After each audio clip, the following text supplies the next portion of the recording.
Hello guys, आइए अब हम यूनियन का जो है थ्योरम करते हैं दो सब रिंग के लिए।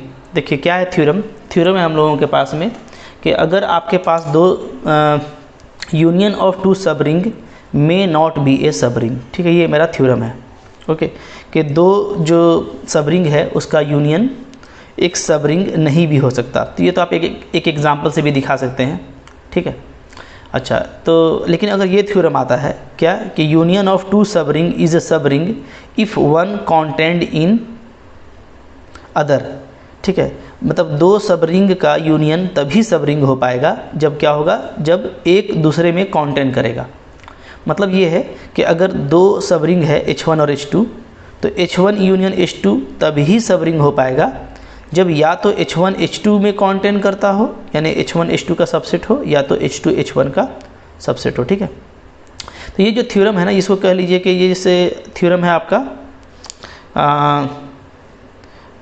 जैसे अगर ये पूछता है कि यूनियन ऑफ टू सब रिंग में नॉट बी ए सब रिंग, तो इसको तो आप एक एग्जाम्पल से भी दिखा सकते हैं। इसको मैं अलग कर दे रहा हूँ, ठीक है। आइए मेरा दूसरा थ्योरम है, तो ये दूसरा थ्योरम है, ये दोनों एक है, लेकिन जो पहला थ्योरम है उसको आप एक एग्जांपल से भी प्रूफ कर सकते हैं, क्योंकि उसमें जो स्टेटमेंट दिया है उसमें सिर्फ आप एक एग्जांपल दिखा देंगे तो आपका काम बन जाएगा, ठीक है। ओके, तो मतलब कि कोई भी एक हम ऐसा दिखा दें कि भाई दो सब रिंग हम ले रहे हैं लेकिन उसका यूनियन हमको दिख जाएगा कि सब रिंग नहीं है, तो ये पहला वाला बन जाएगा। और जो दूसरा वाला थ्योरम है मेरा, यूनियन ऑफ टू सब रिंग इज़ अ सब ring if one content in other, ये और ये स्टेटमेंट एक ही है, ठीक है। तो हम लोग फिर इसको क्या करेंगे, अलग से करेंगे। हाँ, तो इसको ये और में नहीं चलेगा, इसको हटा दीजिए। हाँ, ठीक है, ये दोनों का स्टेटमेंट और में आ जाएगा। तो दोनों थ्योरम आपको एग्जाम में इम्पॉर्टेंट है। फर्स्ट वाला भी आ सकता है, फर्स्ट वाला आएगा तो छोटा क्वेश्चन होगा, क्योंकि वो एक एग्जाम्पल से उसका कहानी ख़त्म हो जाएगा। लेकिन जब सेकंड वाला आएगा तो हमको इसको थ्योरम के हिसाब से प्रूफ करना पड़ेगा, ठीक है। आइए हम लोग इसको प्रूफ करते हैं, पहले फर्स्ट वाले का। देखिए, ये आप ग्रुप में भी पढ़ चुके हैं ना, कि ग्रुप में भी ऐसा ही थ्योरम था कि दो सब ग्रुप का यूनियन तभी सब ग्रुप होता है जब एक दूसरे में कॉन्टेंट करे, ठीक है। ओके, तो मैं फर्स्ट वाला कर रहा हूँ पहले, यहाँ पे मैं ऊपर में लिख देता हूँ फर्स्ट वाला का जो क्या होगा, ठीक है, लिख देता हूँ। एग्ज़ाम्पल ले रहा हूँ मैं, एग्ज़ाम्पल, ठीक है। इसको चूँकि हम लोग एक एग्ज़ाम्पल से दिखाएंगे तो हम लोग का काम इजी हो जाएगा, ठीक है। Example that union of two subrings में not be a subring, ठीक है। आइए इसका एग्जाम्पल देख लेते हैं। देखिए, मैं ना ले रहा हूँ सेट ऑफ इंटीजर, ठीक है। लेट जेड इक्वल टू क्या है, 0 +- 1 +- 2 +- 3, ये ठीक है। ओके, सेट ऑफ इंटीजर है, सेट ऑफ इंटीजर्स। तो डेफिनेटली आप जानते हैं कि ये सेट ऑफ इंटीजर है क्या है, एक ग्रुप बनाता है। ओके, वी नो हम लोग क्या जानते हैं कि जेड प्लस इंटू ये क्या है, इज़ ए रिंग है। एक मैंने रिंग ले लिया, अब मैं इसका दो सब रिंग लेता हूँ, ठीक है।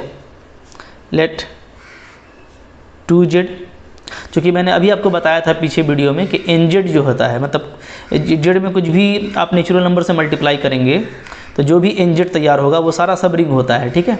तो 2z क्या हो जाएगा, सब में 2 से मल्टीप्लाई कर दीजिए, 0 +- 2 +- 4 +- 6, ये क्या हो जाएगा, set of even integers, set of even integers, ठीक है।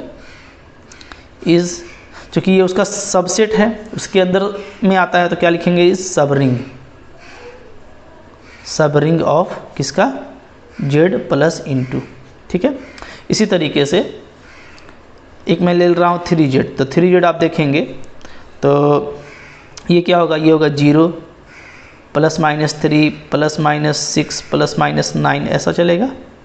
ये क्या कहलाएगा, ये कहलाएगा सेट ऑफ, ठीक है। तो ये देखिए, ये आपका ऑड इंटीजर तो नहीं है, जाहिर सी बात इसमें 6 भी आ रहा है, तो ये क्या है, set of integers multiple of 3, ठीक है। सेट ऑफ कह सकते हैं मल्टीपल ऑफ 3, मल्टीपुल ऑफ 3, ठीक है। और ये भी सब रिंग है, चूँकि जो है सबसेट है किसका, z प्लस इनटू का, ओके। तो ये भी सब रिंग कहलाएगा, क्योंकि nz मैंने आपको बता दिया था कि कोई भी आप नेचुरल नंबर से मल्टीप्लाई करेंगे तो आपको सब रिंग मिलेगा। तो ये दोनों सब रिंग है।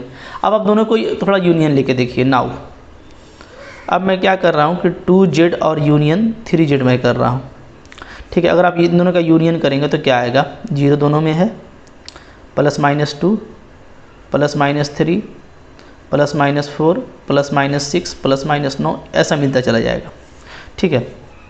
अब यहाँ पे आप देखिए, मैं यहाँ पे कोई भी 2 एलिमेंट ले रहा हूँ इसका, ठीक है। जैसे मैंने एक 2 ले लिया और एक मैंने ले लिया 3। ये दोनों को मैंने किस में से लिया है, इसके यूनियन से लिया है, ध्यान दीजिएगा, ठीक है। ये जो मेरे को यूनियन मिला है इसमें डेफिनेटली एक एलिमेंट 2 है, देख पा रहे होंगे आप लोग, ठीक है। +-2 है तो यहाँ पे 2 है और यहाँ पे आपका 3 है, ठीक है। तो इन दोनों को मैंने लिया। अब इन दोनों को मैं जोड़ देता हूँ, 2 + 3 तो क्या आ जाएगा, ये आ जाएगा 5। अब बताइए क्या 5 इसके यूनियन में है, तो आप देखेंगे तो 5 आपको इसके यूनियन में नज़र नहीं आएगा, इसलिए कि 3 है, +-3 है, +-4 है, फिर 6 है, बीच में 5 नहीं है। तो क्या पता चला, पता ये चला कि ये तो भाई प्लस में क्लोज्ड ही नहीं है। ये जो हमको नया सेट मिला है यूनियन के साथ, ये यूनियन क्या है, प्लस में क्लोजर प्रॉपर्टी नहीं रखता। एडिशन में 2 एलिमेंट का एडिशन जो आ रहा है वो क्लोज्ड ही नहीं है, ठीक है। क्लोज्ड होने के लिए क्या होना था कि आप कोई भी 2 एलिमेंट लेते तो उसका एडिशन भी उसी में होना चाहिए, उसी सेट के अंदर उसका वैल्यू होना चाहिए। तो आपको ये दिख रहा है कि हम तो 2 एलिमेंट कोई उठा कर देख लिए तो क्या है, वो इसमें मिल ही नहीं रहा, ठीक है। तो 10 क्या हो गया बोलिए, देयरफॉर क्या आप लिखेंगे, देयरफॉर ये जो यूनियन का सेट है 2z यूनियन 3z, ठीक है, is not closed under addition. तो ये तो यानी क्या, ग्रुप ही नहीं बना रहा, ग्रुप का सबसे पहला प्रॉपर्टी जो होता है वही होल्ड नहीं कर रहा।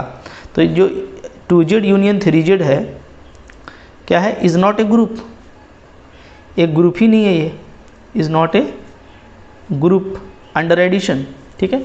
और अगर ग्रुप ही नहीं है तब तो ये रिंग का पहला कंडीशन था कि जो भी आपके पास सबसेट आ रहा है क्या होना चाहिए, वो एडिशन में अबेलियन ग्रुप होना चाहिए। ये तो ग्रुप ही नहीं है तो ये रिंग कहाँ से होगा। तो 2z यूनियन 3z क्या है आपका, is not a ring, is not a ring. और अगर रिंग नहीं है तो नॉट ए सब रिंग, सब रिंग भी नहीं है, सब रिंग ऑफ z। देख पा रहे हैं आप लोग, ठीक है। तो ऐसे हम लोग काम करेंगे, ओके। अगर आपको देगा तो ये काफ़ी फेमस एग्जांपल है, इसको याद कर लीजिए, क्योंकि ग्रुप में भी मैंने शायद यही एग्जांपल दिया था, क्योंकि बहुत फेमस एग्जांपल है, फ़ौरन से काउंटर हो जाता है कि भाई ये तो ग्रुप ही नहीं है। तो वहाँ पे जो अब आपको ग्रुप में पूछता है कि यूनियन ऑफ 2 सब ग्रुप एक ग्रुप नहीं भी हो सकता, तो वहाँ भी एग्जाम्पल दिया जाता है। यहाँ भी एग्जाम्पल, जो कि जो ग्रुप नहीं है वो सब रिंग कहाँ से होगा, जो ग्रुप ही नहीं है वो रिंग कहाँ से होगा। सबसे पहले तो उसको ग्रुप होना ज़रूरी है, तभी तो फिर रिंग या फील्ड या इंटीग्रल डोमेन जो भी है वो होगा। ग्रुप ही नहीं है तो आगे बात नहीं करेंगे, ठीक है। अच्छा, अब ये जो सेकंड थ्योरम है उसका प्रूफ करते हैं। सेकंड थ्योरम क्या था हमारा, सेकंड थ्योरम ये था कि हमको ये दिखाना है कि सब रिंग होने के लिए ज़रूरी क्या है कि एक दूसरे में कॉन्टेन करता हो, ठीक है। क्या था वो सेकंड वाला, late H1 and H2 B 2 सब रिंग्स, ठीक है। Then H1 union H2 is also a subring if क्या, H1 कॉन्टेन इन H2, या बोलिए तो H2 कॉन्टेन इन H1, ठीक है। ये है, तो ये भी आपको याद रखना है, एक रिज़ल्ट है कि अगर आपको वाकई 2 ऐसा मतलब कि सब रिंग लेना है जिसका यूनियन भी सब रिंग मिल जाए, ठीक है, तो आप क्या कीजिए, आप ऐसा 2 सब रिंग ले लीजिए कि एक दूसरे में कॉन्टेन करता हो, ठीक है। जैसे अभी जो हम लोग लिए थे ना, तो डेफिनेटली क्या आप देखिएगा कि 2z और 3z लिए थे, तो ना ये इसके अंदर आता है ना ये उसके अंदर आता है। इसके पास इवन वैल्यू 2 4 है, इसके पास नहीं है। इसके पास 3 9 है, उसके पास नहीं है।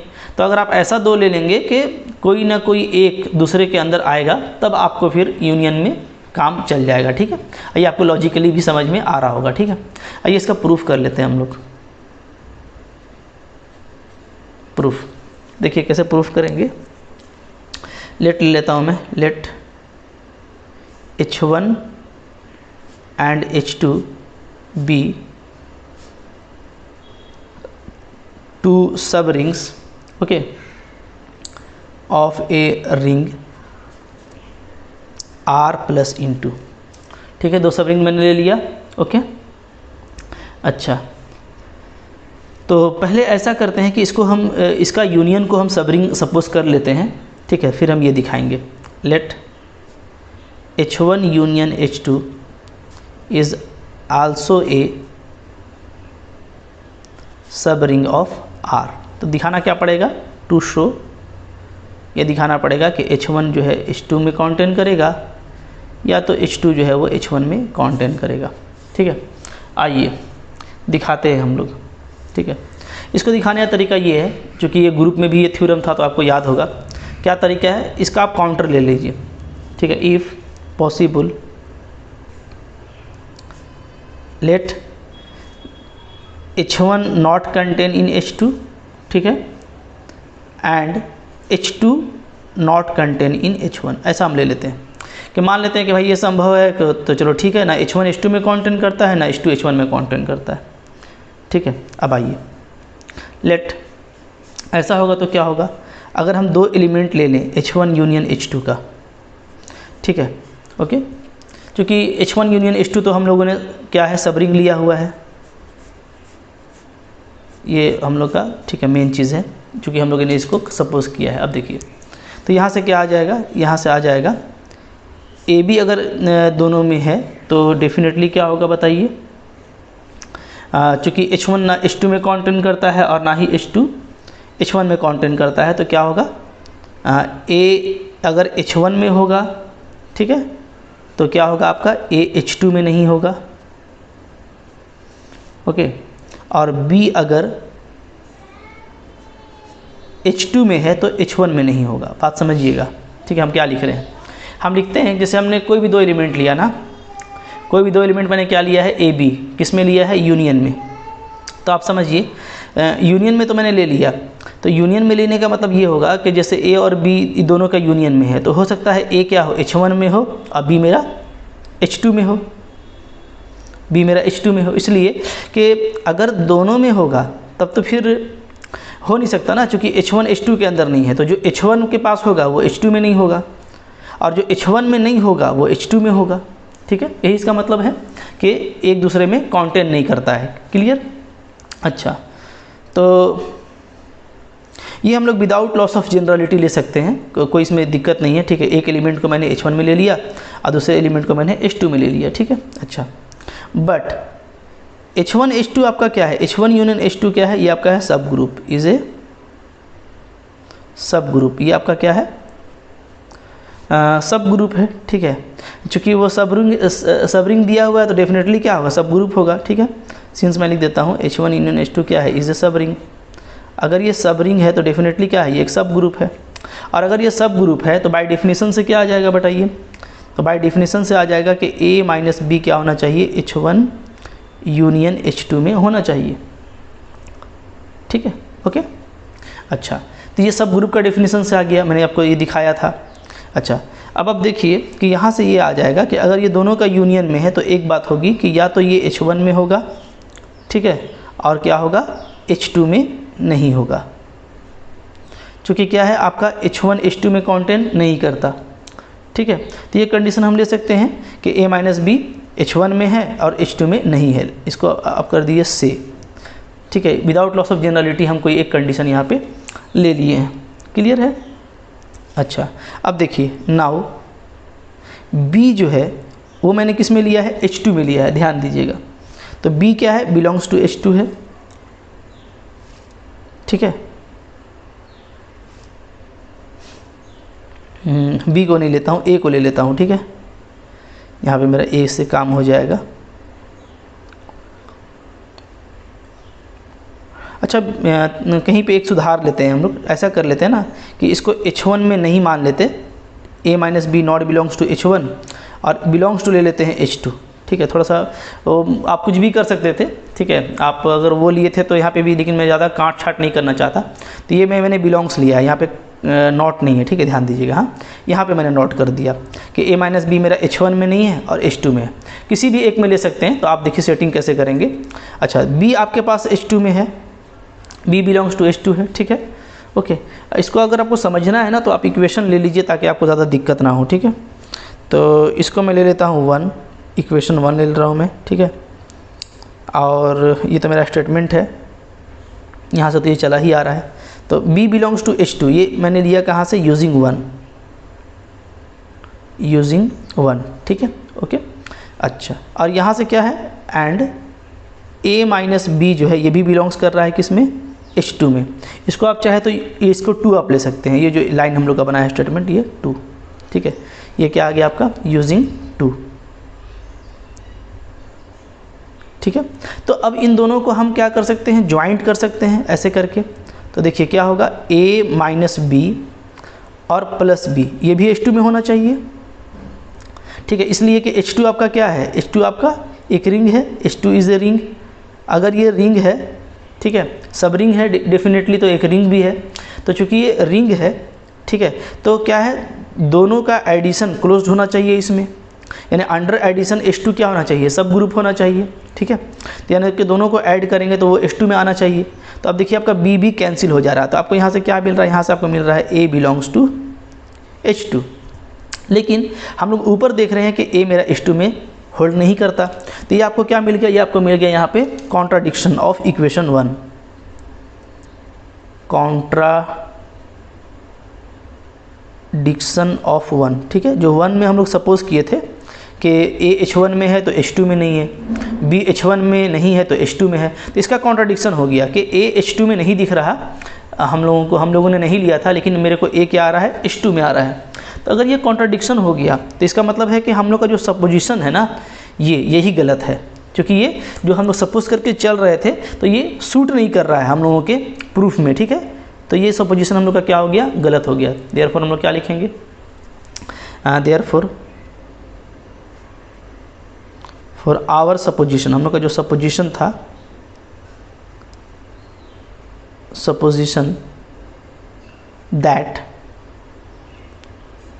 ठीक है,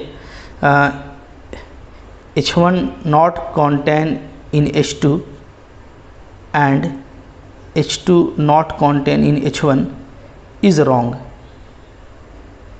ये क्या हो गया, रॉन्ग हो गया। 10 क्या हो जाएगा बताइए, 10 H1 कॉन्टेन इन H2 हो जाएगा, या तो H2 कॉन्टेन इन H1 हो जाएगा। तो ये आपका यहाँ से फर्स्ट पार्ट प्रूव्ड हो गया, ठीक है। अब मैं यहाँ पे एक चीज़ बताना चाहता हूँ आपको, जैसे देखिए आप ना बिल्कुल इंडिपेंडेंटली यहाँ पे कुछ भी ले सकते थे, तो जो भी आप यहाँ पे लेंगे उसका आपको इसमें यूज़ करना है। जैसे मैंने स्टार्टिंग में बिलोंग्स किया था, यहाँ पे नोट किया था, अगर वो भी आप करते तो फिर आप क्या करते कि जो आपने बिलोंग किया है उसको लेके आप चलते। तो A माइनस बी H1 में होता तो फिर आप H1 का ही एक एलिमेंट A लेकर के इसका एडिटिव इन्वर्स ले लेते माइनस A, फिर दोनों को ऐड करते तो B आता, तो वो इन्वर्स में थोड़ा चला जाता तो थोड़ा लेंदी हो जाता, ठीक है। तो आपको कोशिश ये करना है कि जो आपने यहाँ पे लिया है, जैसे A माइनस बी क्या लिया है, बिलोंग्स टू H2, तो और ऊपर में जो H2 के पास एलिमेंट है जैसे है आपका B, तो इन दोनों के साथ इसको आप क्लोज करेंगे तो जो यहाँ पे आपको मिलता है, जो भी आपने यहाँ पे कंसिडर किया हुआ है उसका खुद ब खुद उल्टा आ जाएगा, ठीक है।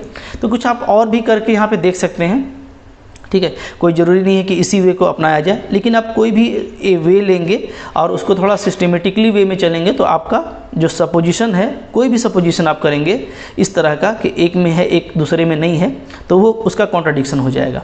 तो इस तरीके से आप इसको आसानी से प्रूफ कर लीजिएगा, ठीक है। अच्छा, अब आइए हम लोग इसका क्या करते हैं, इसका हम लोग कन्वर्स पार्ट देखते हैं, ठीक है।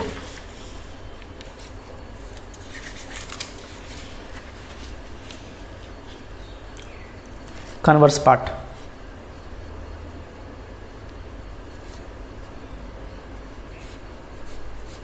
ठीक है। कन्वर्स पार्ट में क्या लेना होगा, कन्वर्स पार्ट में हमको ये ले लेना होगा कि H1 H2 में कॉन्टेंट करता है और H2 H1 में, तब हम लोग सब रिंग दिखाएंगे, ठीक है। लेट क्या H1 and H2 be two subrings such that H1 contain in H2 या तो H2 contain in H1। ठीक है, क्या दिखाना पड़ेगा? दिखाना पड़ेगा to show H1 union H2 is a subring. ये तो बिल्कुल ईजी है दिखाना। कैसे? देखिए, अगर आप लेते हैं H1 contain in H2 तो यहाँ से आप देखिएगा कि H1 यूनियन H2 का वैल्यू क्या आएगा बताइए। ये तो काफ़ी इजी है, सेट का क्वेश्चन है। H1 जो है वो H2 के अंदर है, तो बड़ा कौन हुआ? H2, और दोनों का यूनियन क्या आ जाएगा? H2, चूँकि H1 तो पूरा H2 के अंदर है। ठीक है, ओके। तो और H2 क्या है? एक सबरिंग है, इज ए सबरिंग। इस हालत में तो ये सबरिंग आ गया। इसी तरीके से अगर आप H2 को ले लेते हैं H1 का, तब इस केस में यूनियन का वैल्यू क्या आ जाएगा? अब H2 H1 के अंदर है, यानी वैल्यू H1 आएगा, और H1 क्या है? खुद एक सबरिंग है।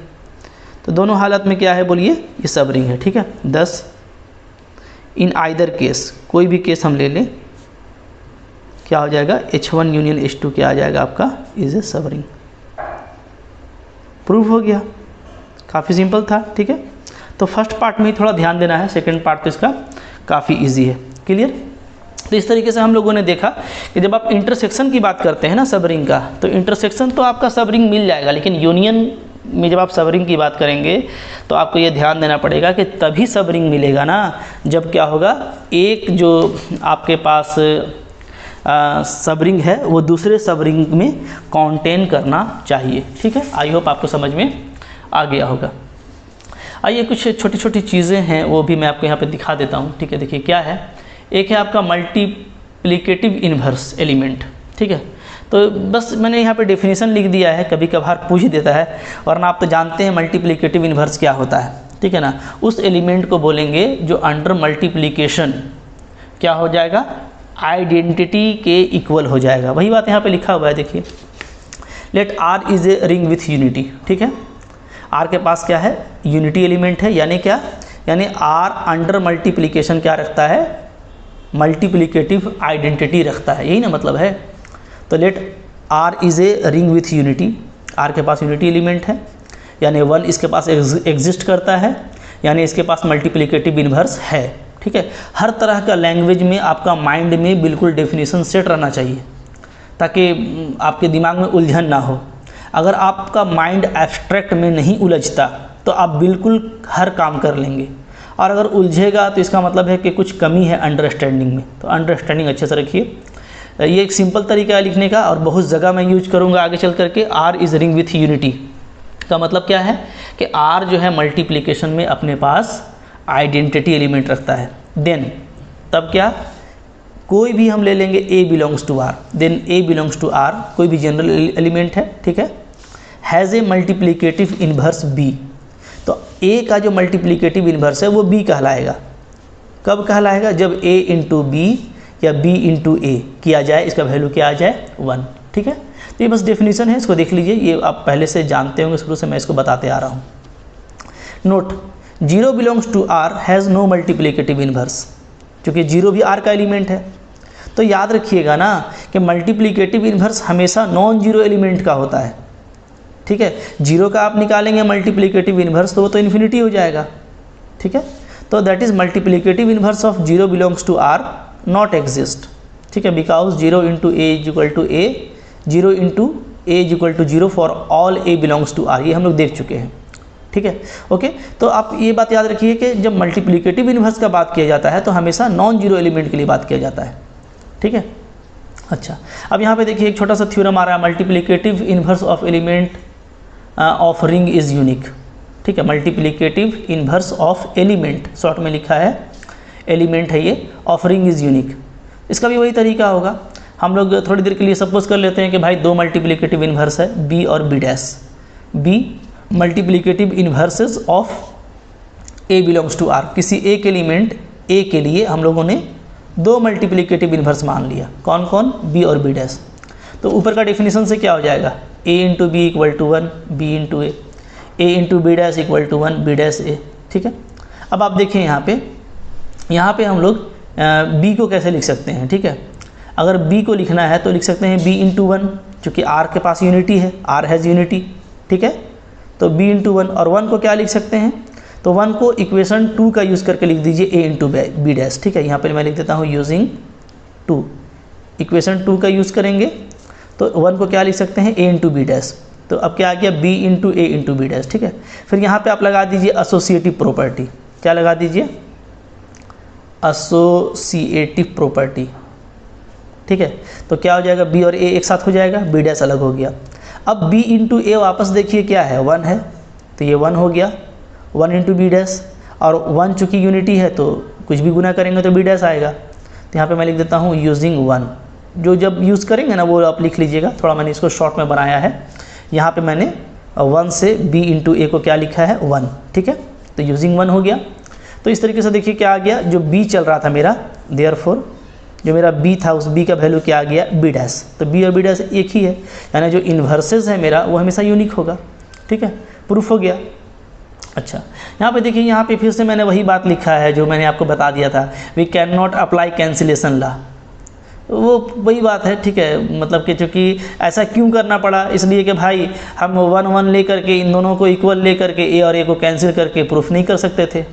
ये मैंने आपको पहले बताया हुआ है कि भाई आर जब तक डिवीज़न रिंग नहीं हो जाता, मैंने क्या लिखा है, we can not apply cancellation law because still not given R is division ring. जब तक आपको आर डिवीज़न रिंग नहीं दिया होता ना, तब तक आर के पास इन्वर्स ऑफ एलिमेंट कन्फर्म नहीं होगा फॉर ऑल एलिमेंट, ठीक है। और तब तक आप कैंसिलेशन लॉ अप्लाई नहीं कर सकते। हाँ, डिवीज़न रिंग दिया रहेगा तो फिर बिंदास अप्लाई कीजिए। तो कुछ और भी क्वेश्चन है उसको हम आगे कंटिन्यू करेंगे, ठीक है। Thank you for watching.